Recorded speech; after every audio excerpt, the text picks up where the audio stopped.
Jai Jagannath. Welcome to my today's class on entrepreneurship and startup. Today's topic is regulatory compliance. Here we will discuss the key steps and best practices for ensuring regulatory compliance in entrepreneurial journey.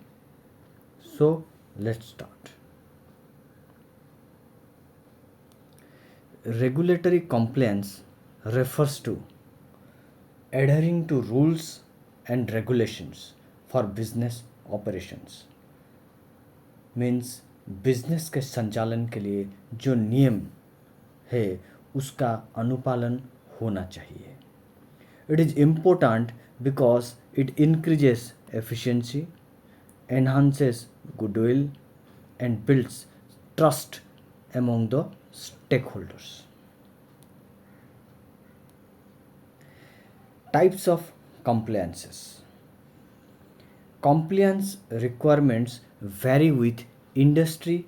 For example, the food industry focuses on quality and safety standards. अच्छा quality का खाना और सुरक्षित खाना, ये कोई भी food industry का मेन कॉम्प्लायंस है. अगर क्वालिटी ठीक नहीं रहेगा तो कोई भी फूड खरीदेगा नहीं, और सुरक्षित नहीं रहेगा तब भी कोई फूड खरीदेगा नहीं. तो ये कॉम्प्लायंस ज़रूरी है. While in financial services emphasises data and cyber security. Financial services में इन mainly data and cyber security के ऊपर ध्यान दिया जाता है. Global regulations like HIPAA of US and GDPR of Europe are also important. ये हिप्पा एंड जीडीपीआर ये इंडियन स्टैंडर्ड्स नहीं है, ये बाहर के स्टैंडर्ड्स है जिसको भी इंडस्ट्री के हिसाब से फॉलो किया जाता है. Then we'll see regulatory versus corporate compliance. Regulatory compliance involves adhering to laws of land for business operations, while corporate compliance includes internal policies and rules to ensure business accountability. तो regulatory compliance में generally companies को क्या करना पड़ता है कि अपने business operations को चलाने के लिए जो लॉज ऑफ लैंड है उसको फॉलो करना है. जिस एरिया में बिजनेस ऑपरेट कर रहा है उस एरियाज़ का जो लॉज है, जो रेगुलेटरी कंप्लायंसेस है गवर्नमेंट के तरफ से, डिफरेंट स्टैंडर्ड बोर्ड के तरफ से, वो सब रेगुलेटरी कंप्लायंस को फॉलो करना है और उस हिसाब से बिजनेस का ऑपरेशन चलाना है. File in corporate compliance it includes internal policies of the corporates to follow. एक कंपनी है, उस कंपनी में जो अपने पॉलिसीज बने हुए हैं, अपने एसओपीज बने हुए हैं, उसको फॉलो करके वो कंपनी अपना ऑपरेशन चलाना है. That is called corporate compliance. Then we will see implementing an effective compliance plan. To implement an effective compliance plan, companies should understand the regulatory environment, use compliance tools, train employees, conduct internal audits, and regularity in review of the regulations to be followed or not followed.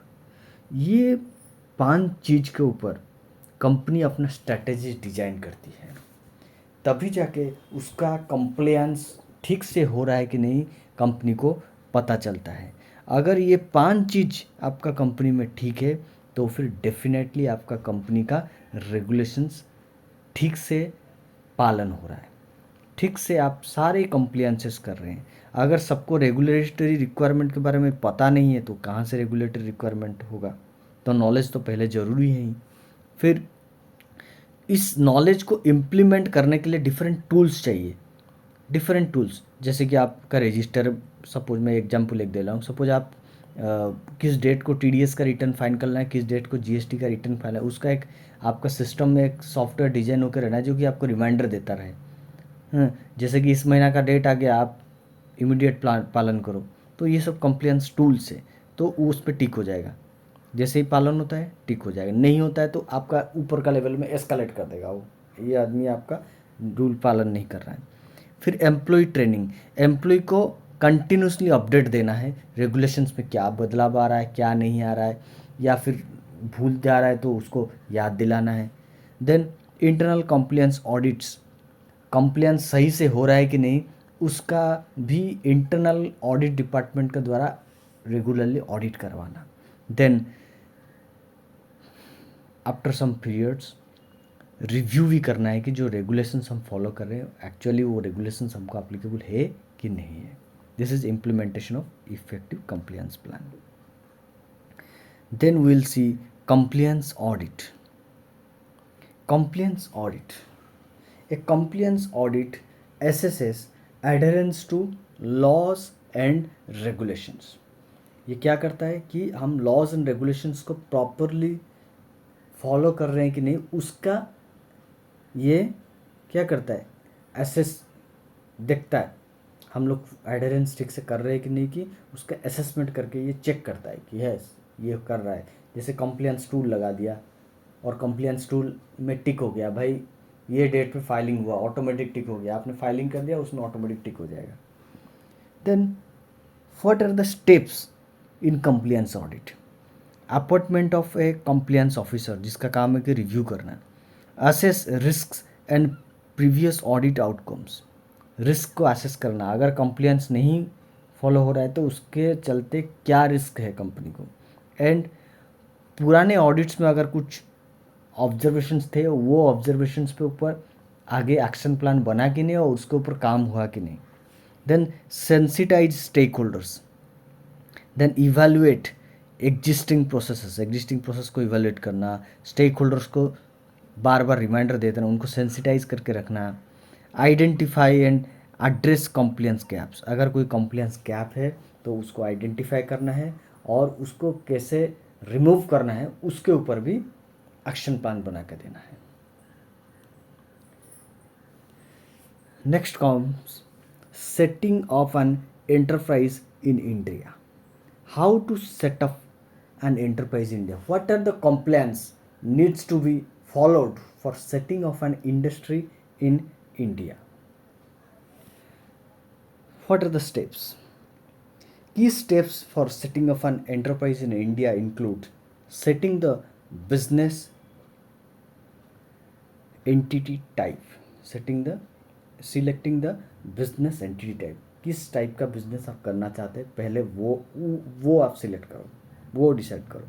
Next, obtaining necessary licences, उस particular type of business के लिए जो licence ज़रूरी है वो licence obtain करना। Suppose आप कोई फूड इंडस्ट्री कराना चाह रहे हो या फिर आप रेस्टोरेंट बिजनेस में जाना चाह रहे हो तो आपको एफएसएसआई का क्या चाहिए, एफएसएसआई का सर्टिफिकेट्स चाहिए, आप उनका परमिशन चाहिए, तभी जाके आप फूड इंडस्ट्रीज चला सकते हो।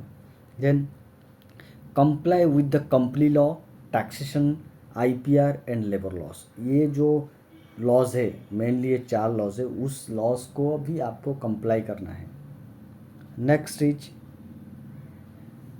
फॉलोइंग स्पेसिफिक इंडस्ट्री रेगुलेशंस, अगर पर्टिकुलर उस इंडस्ट्री के लिए कोई स्पेसिफिक रेगुलेशंस है, कोई लॉ है, जैसे आप इलेक्ट्रिसिटी एक्ट्स को फॉलो करना पड़ेगा आप अगर इलेक्ट्रिसिटी डिस्ट्रीब्यूशन कर रहे हैं तो इस टाइप का, जैसे आप बैंकिंग इंडस्ट्री में जाना चाह रहे हैं तो बैंकिंग रेगुलेशन एक्ट को फॉलो करना पड़ेगा, तो ये सब चीज़ को भी आपको देखना पड़ेगा। So these are the key steps, generally यही 4 स्टेप्स रहते हैं, बाकी तो आप स्टडी मटेरियल में बहुत डिटेल एंड एलाबोरेट वे में दिया गया है, बट जनरली मेनली ये 4 ही स्टेप्स रहते हैं। Then let us see one of a case study regarding this regulatory compliance. It is a case study on Hilton Domestic Operating Company.